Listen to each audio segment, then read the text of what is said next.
This is the Outerplane base guide for base upgrade priority. For a quick summary, the order in which you'll want to upgrade or unlock everything at is first order battle settings, then anti-particle generator, then expeditions, supply, and finally workshop is the last thing you'll want to unlock. And now let's go straight into the details. So the first priority is a no-brainer. It's the order battle settings found in the combat calculation module. It only costs 5 of these antimatter cogs. It's very cheap and it's very helpful. The next most important thing is the anti-particle generator. Everything here is very good, especially for early game, so you should probably just upgrade the whole thing. There is one exception though, that is if you know that you're a very active player, you probably don't need the last 2 hours for the maximum accumulation time, because it starts at base 6 hours, this goes to 7 hours, 8 hours, and this goes to 10 hours. So if you know that you'll be logging onto the game every 10 hours, then you don't really need this extra 2 hours. But if you're a more casual player who doesn't log on that often, then it's understandable if you go for this option first as well. Next up is expeditions. Some people think that this isn't that important, but it is one of the most important things in the base because of the black market section. The black market is the best place in the game to farm gifts for your heroes' exclusive equipment by far. So it is probably one of the most important things to upgrade in the base.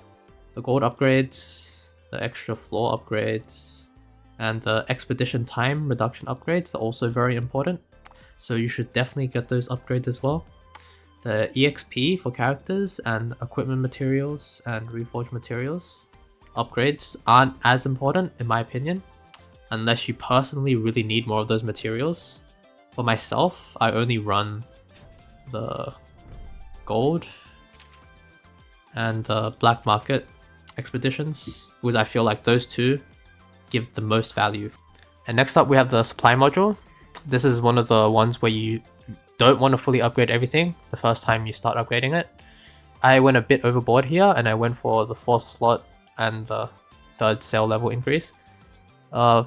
If I had a chance to redo it, I'd probably just stop on these two. So the 3rd slot and the 2nd sale level. Or if you're really budget, you could just go for this and this, and that would only cost like 4 antimatter cogs in total.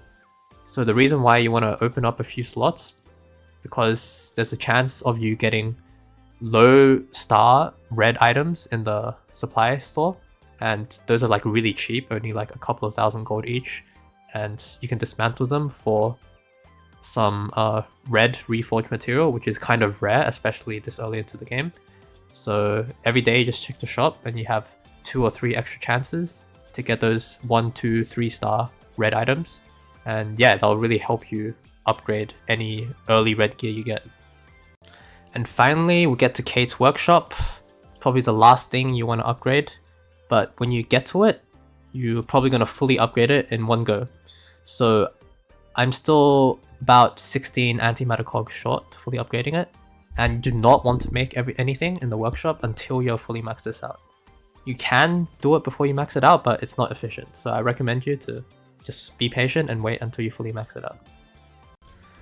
And then after you finished maxing everything out in Kate's workshop, you probably want to start going back to the other things that you missed, like this extra 2 hours. Then if you didn't fully max out the expeditions, fully max out the rest of the expeditions, then last thing to fully upgrade is probably the supply module. Yeah, and you might be thinking, after I fully max everything out, what do I do with this? These things, they're useless, right? Well, not exactly. Sometimes in the supply module, you get items that cost the antimatter cogs. So do it for science. See, oh yeah, lucky, we got 2 of them, so I can showcase them here. We got these hammers that cost 10 and these hammers that cost 16. So they're not quite useless. They're still usable in the shop. And that brings us to the end of the base guide. And as always, consider dropping a like if you enjoyed the content, a like if the content helped you, a subscription if you want to see more content like this in the future, and a comment on improvements I could make or ideas for new content is always welcomed. See you in the next video. Peace.